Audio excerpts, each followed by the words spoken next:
Imagine for a moment you're like a top cosmic accountant. You've calculated precisely how much ordinary stuff, stars, planets, us should be out there. But then you check the books and whoa, more than half of it. Yeah. It's just missing, gone. Yeah, it's a huge cosmic mystery. And just to be clear, we're not talking about dark matter here. Dark matter is that other weird invisible stuff.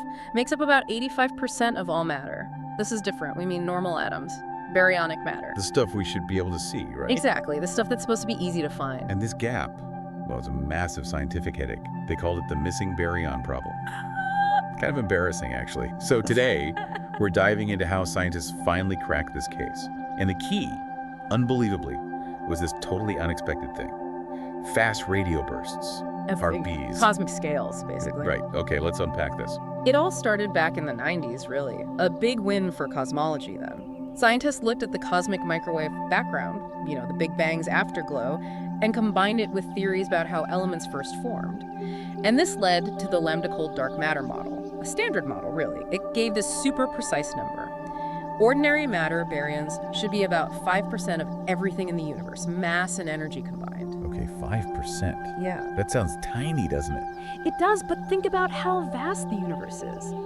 Trillions of galaxies. And that 5% is, well, it's a staggering amount of stuff. Right, an unimaginable amount of actual atoms. Precisely. So we had the number, then came the trouble. Astronomers pointed, basically every telescope they had. X-ray, radio, visible light at the sky. They tried to count up all the atoms in stars, galaxies, gas clouds. Did it match the 5%? Not even close. They could only find about 40% of what the model predicted. Wait, 40%. So 60% of the ordinary matter, the fundamental building blocks was just missing. Invisible, despite all our best instruments.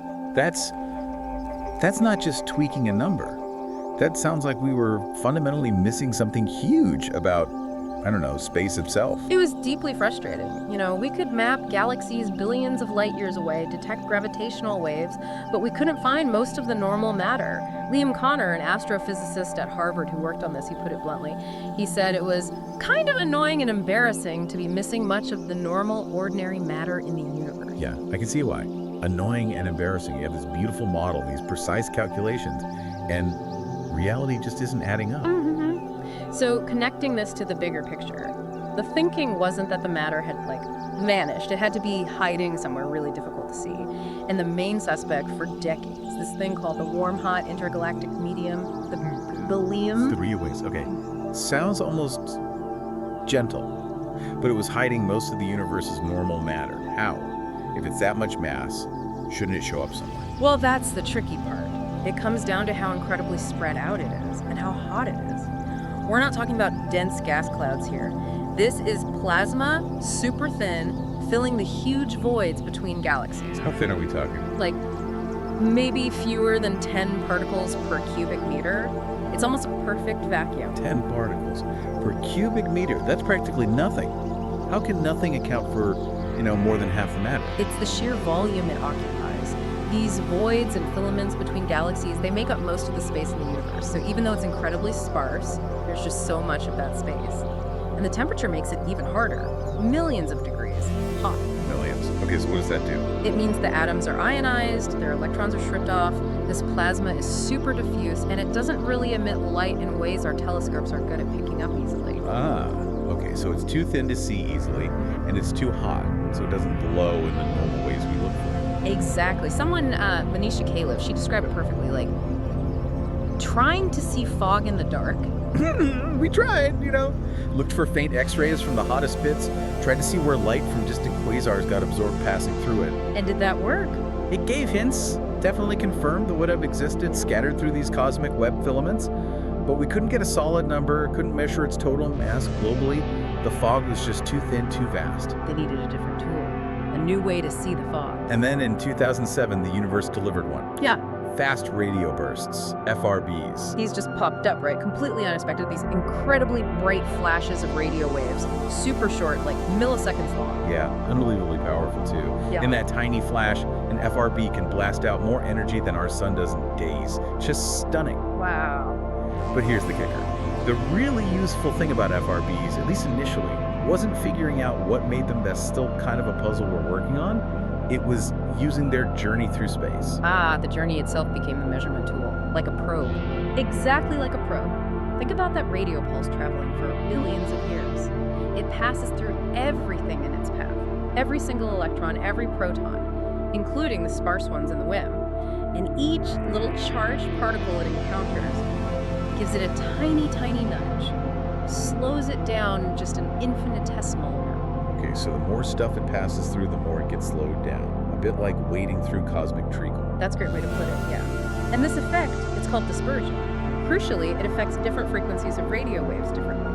Lower frequencies get slowed down more than higher frequencies. So if you measure exactly when the different frequencies within that single burst arrive. You can calculate precisely how much charged stuff, or how many electrons, basically, which means baryonic matter it must have passed through on its way here. That's ingenious. So the FRB acts like a lighthouse beam, shining through the invisible fog, and by timing the light, you can weigh the fog itself. Precisely. It's like a cosmic scale, weighing the universe one burst at a time. It sounds almost too elegant.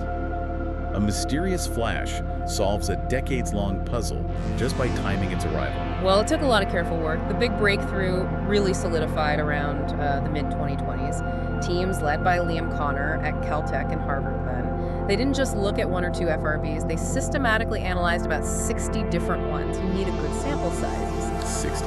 And they needed them spread out, right, to probe different distances and directions. Exactly. They needed bursts from nearby and bursts from really, really far away to get a fair cosmic census. And the range was incredible. I saw they looked at one, FRB 22120E, that was only 12 million light years away, practically next door, cosmically speaking. And then they went all the way out to FRB 2023-0521b. That one was 9.1 billion light years distant. 9 billion. That's looking way back into the universe's past. Yeah. That range really covers things.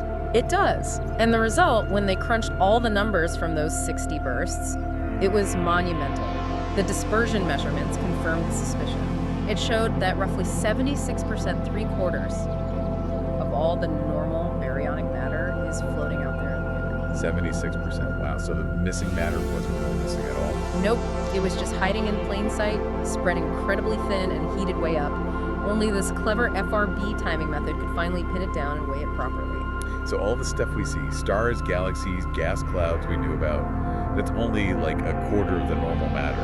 We're the anomaly. Pretty much. Connor summed it up nicely. He said, the FRBs shine through the fog of the intergalactic medium, and by precisely measuring how the light slows down, we can weigh that fog even when it's too faint to see.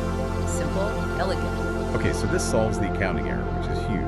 But it does more than that, right? It tells us something fundamental about how the universe is built.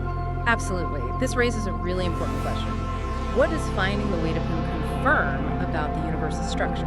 And crucially, it massively validates that Lambda cold dark matter model we talked about earlier. How so? Well, that model predicts that dark matter forms this vast, invisible scaffolding across the universe, like a giant web.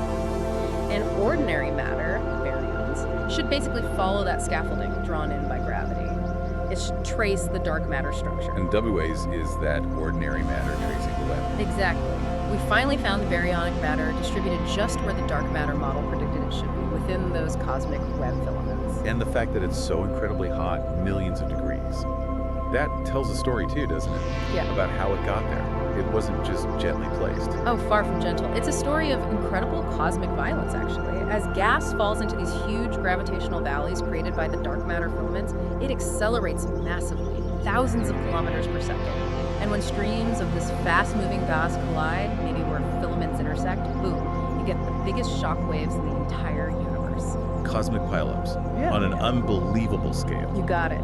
And those shocks are what heat the gas up to those crazy temperatures, 100,000, maybe even 10 million Kelvin. It takes the original cool hydrogen and helium from the early universe and just blasts it into this searing hot ionized plasma that fills intergalactic space. So the missing matter wasn't just hiding, it was forged in these gigantic cosmic collisions, shredded and heated. Forming this hot invisible webbing that holds the cosmos together. In the scale of this web, it's hard to grasp. These filaments can stretch for, 50 million light years? Linking galaxy clusters. That's right, huge distances. Astronomers actually spotted one specific tendril recently, connecting 4 galaxy clusters, stretched about 23 million light years. And that one bridge. They estimated that single structure contained maybe 20% of all the previously missing baryons, just in that one filament. Wow. So you see the pattern. The matter is everywhere in these channels, just incredibly spread out. And this hidden structure, this rim, it doesn't just sit there. It plays a huge role in how galaxies evolve, right? You mentioned it being like a reservoir, but also a thermostat. Let's dig into that. How does this giant hot gas ocean control galaxy growth? Okay, so as a reservoir, it's obvious. It holds this enormous amount of raw material, potential fuel for making stars for billions of years to come. But the thermostat part, that's about regulating which galaxies get to use that fuel. See, really massive galaxies, they tend to burn through their own internal cool gas supplies pretty quickly. They make lots of stars early on, then run out of easily usable fuel. So they become red and dead, right? They stop forming stars. Exactly. Now, you'd think they could just pull in more gas from this surrounding Wedger reservoir. There's tons of it. But they can't easily use it. Why not? Because it's too hot, millions of degrees. For gas to collapse and form stars, it needs to be much cooler and denser. Massive galaxies, for complex reasons, lose the ability to efficiently cool down that superheated WM gas that falls onto them. The gas is there, but they can't process it. So they're surrounded by fuel they can't ignite. It's like being adrift in an ocean you can't drink. A perfect analogy. It leads to this passive evolution. They just kind of coast. Meanwhile, smaller galaxies, which can still cool the inflowing gas more effectively, keep forming stars. Fascinating.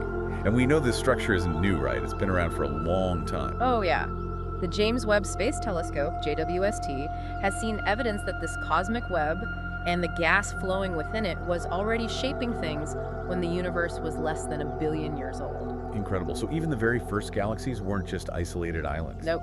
They were already part of this interconnected structure from very early on. So let's pull this together. What's the big takeaway here? The universe isn't empty space dotted with galaxies. Not at all. It's this incredibly dynamic, interconnected ecosystem. What looks like emptiness is actually this vast, bustling highway system of superheated gas, the dome. A cosmic web, literally. And it reveals this amazing, large-scale recycling system. Gas blown out of one galaxy by supernovae, say. It gets caught up in the wave, it gets mixed, heated, travels along these filaments, and maybe hundreds of millions or billions of years later, it gets pulled into another galaxy somewhere else to form new stars. An endless loop of matter across the cosmos. Pretty much. And looking ahead, we're going to be able to map this, right? Not just know it's there, but see the structure. That's the next giant leap. New radio telescopes, especially the Square Kilometer Array, the SKA, which is being built now, it's going to be a game changer. How so? The SKA should be able to detect thousands of FRBs every single day. Thousands a day. Yeah. Compared to the dozens they used for the original detection. Exactly. With that sheer volume of data, tracing paths through all different parts of the sky and different distances, we can move beyond just confirming the way exists and weighing it. We'll be able to create the first detailed, three-dimensional maps of the cosmic web itself, see how the matter flows, where it clumps up, map the actual highways. That's incredible. From solving an accounting problem to actually mapping the hidden skeleton of the universe. Okay, so we solved the missing baryon problem, confirmed the Lambda CDM model structure, but it opens up a new, perhaps deeper question for the long term, doesn't it? What happens to this vast reservoir of hot gas as the universe continues to expand and cool over trillions of years? Will the deuterium eventually become too spread out, too cold, to effectively fuel star formation anymore? That's a profound question about the universe's ultimate fate, really. Does the fuel supply eventually just dilute away? Does star formation have a finite lifespan tied to the evolution of this intergalactic medium? Something fascinating for you, our listeners, to mull over. The long-term future of cosmic fuel. It just shows the universe always has more surprises, hiding maybe 3/4 of its normal matter in plain sight, just in a form we couldn't easily see. And it took these tiny milliseconds-long bursts of radio waves from across the cosmos to finally light it up for us. It's really changed our whole picture of cosmic structure. Absolutely, a hidden scaffold revealed. Thanks for unpacking that with us today. My pleasure.